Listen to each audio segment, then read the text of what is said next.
Olá, amigos, espero que estejam todos bem. Vamos falar sobre um tema que é bastante recorrente e muito problemático, né? Que é a obesidade. A obesidade é uma doença crônica grave que merece muita atenção, principalmente por estar relacionada ao desenvolvimento de outros problemas graves de saúde. Atualmente, de acordo com o relatório anual Estado de Segurança Alimentar e Nutrição no Mundo da Organização das Nações Unidas para a Alimentação e Agricultura, FAO, publicado em 2019, 338 milhões de crianças em idade escolar e adolescentes estão com sobrepeso e 672 milhões de adultos são obesos. Veja que esses números são bem preocupantes. A seguir falaremos mais sobre essa condição que atualmente é considerada pela Organização Mundial da Saúde uma epidemia mundial. Os tópicos desse artigo serão: 1. O que é obesidade? 2. Riscos da obesidade. 3. Como a obesidade pode ser determinada. 4. Tratamento da obesidade. E 5. Dicas para evitar-se o ganho de peso.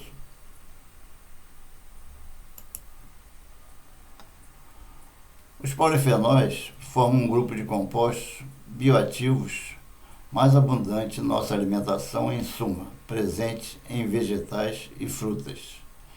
Eles possuem em sua estrutura química múltiplas unidades de fenol ou seja, a partir daí são subdivididos em grupos.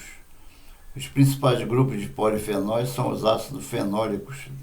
Desse modo podemos citar os estilbenos, resveratrol, o ácido clorogênico, as cumarinas, as ligninas e os flavonoides.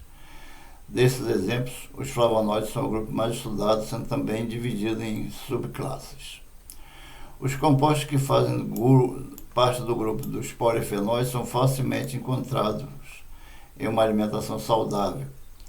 Por exemplo, são fontes de polifenóis os alimentos de origem vegetais, como frutas, sucos, chás, café e vinho tinto, além de legumes, leguminosas, chocolate e cereais.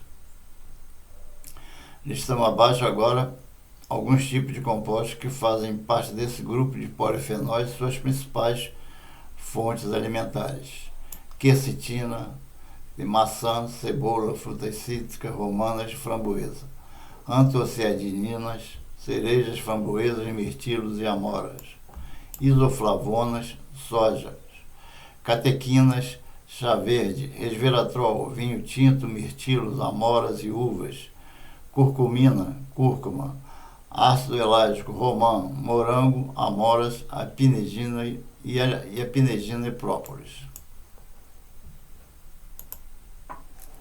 O que é a obesidade?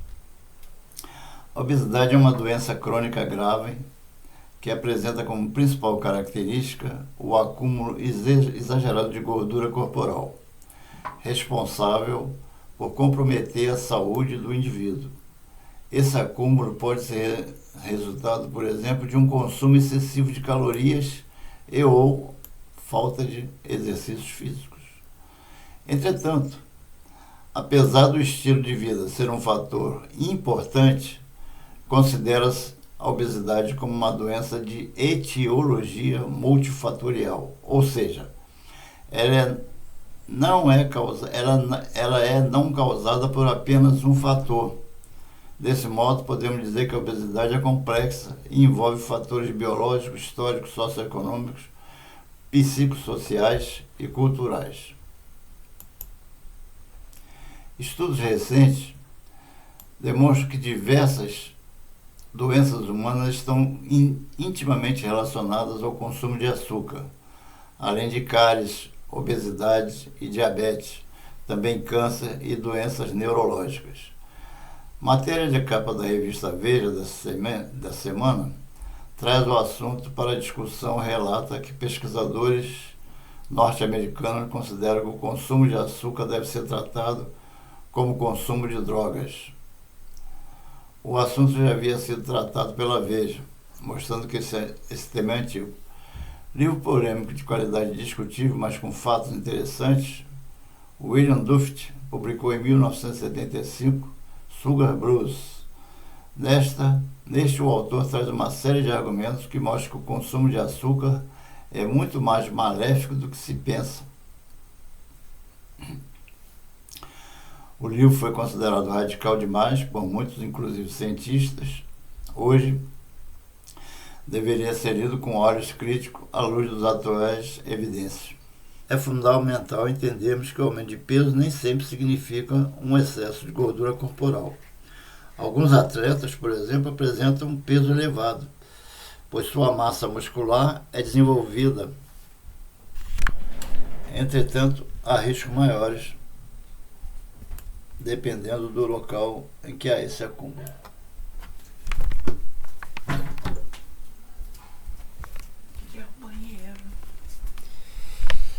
O maior risco está associado ao excesso de gordura abdominal, sendo essa situação conhecida como obesidade androide.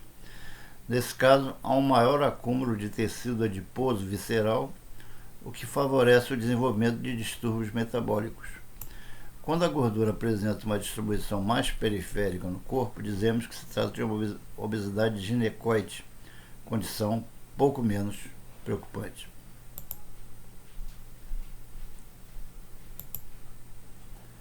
A busca pelo corpo perfeito, baixo percentual de gordura e aumento da massa muscular é comum entre os praticantes regulares de exercícios físicos. Então, qual a fórmula que deve ser usada para alcançar o corpo desejado? O crescimento muscular ocorre em 3 etapas. 1. Estimulação. Para ocorrer o ganho de massa muscular, primeiramente precisa haver o estímulo ou estresse do treinamento que provoca microlesões nos músculos. 2. Recuperação. Para restabelecer as reservas de glicogênio muscular, reparar as microlesões e repor as reservas de energia. No treinamento de hipertrofia muscular, acredita-se que a recuperação ocorre entre 48 e 72 horas. Fundamental ter uma alimentação equilibrada e descanso. 3. Crescimento. O processo de crescimento muscular não ocorre durante o treinamento, mas durante o descanso.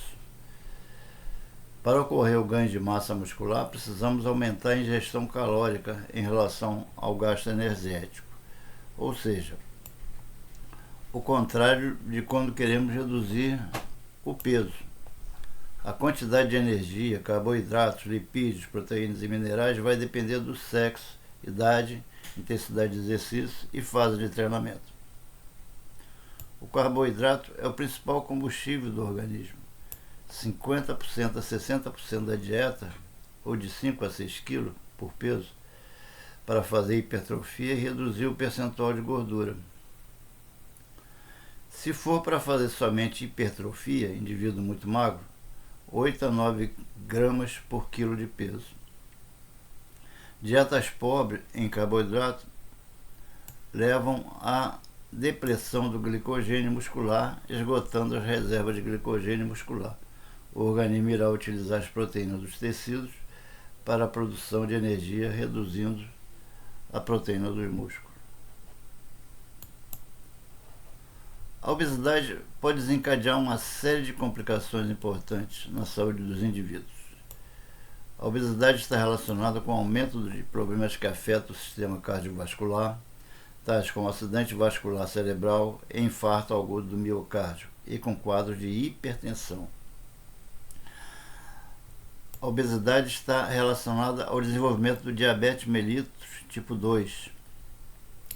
A obesidade está relacionada com o desenvolvimento de osteoartrite, um problema de saúde caracterizado pelo desgaste da cartilagem articular e por problemas ósseos.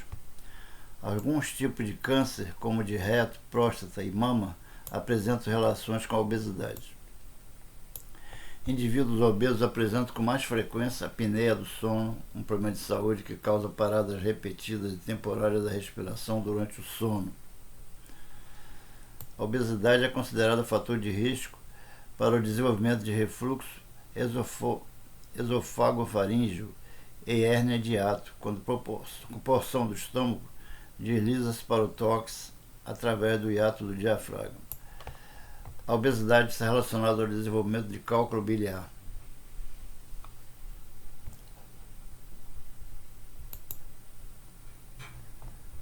A obesidade pode ser determinada por uma série de métodos diferentes, sendo o mais popular o índice de massa corporal, que é o IMC.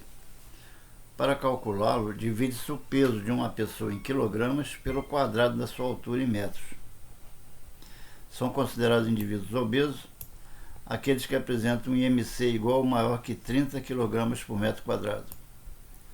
Índice entre 25 kg por metro quadrado e 30 indica um caso de sobrepeso.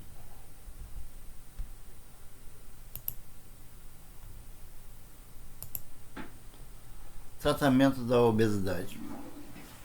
A obesidade será tratada de maneira individual, pois é fundamental avaliar os fatores que estão promovendo o quadro de aumento de peso.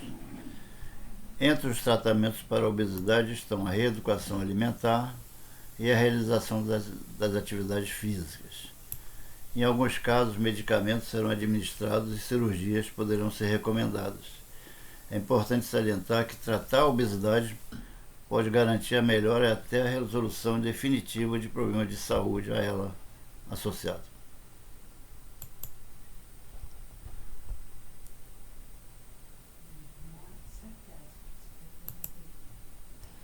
Dicas para evitar o ganho de peso. Como vimos ao longo da narrativa, a obesidade está diretamente relacionada com nossos hábitos de vida, sendo, portanto, fundamental mudar a forma como nos comportamos para evitar o ganho de peso. Diante disso, veja a seguir algumas dicas que podem ajudar a evitar esse ganho. Realize de 5 a 6 refeições diárias e não pule refeições. Tenha horário fixo para comer e evite aquela beliscada entre as refeições. Prefira sempre alimentos saudáveis, sempre inserindo em suas refeições verduras, legumes e frutas. Evite alimentos ricos em gorduras e açúcar, bem como alimentos industrializados. Não faça dietas restritivas, pois pode levar a quadro de compulsão alimentar.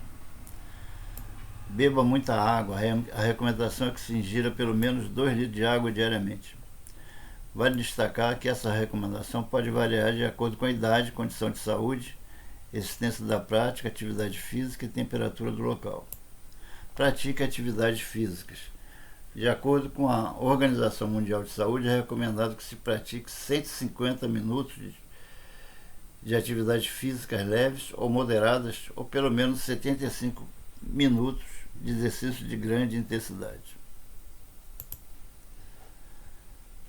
Então, amigos, espero que tenham gostado. Não esqueça de dar o seu like, compartilhar e se inscrever no canal.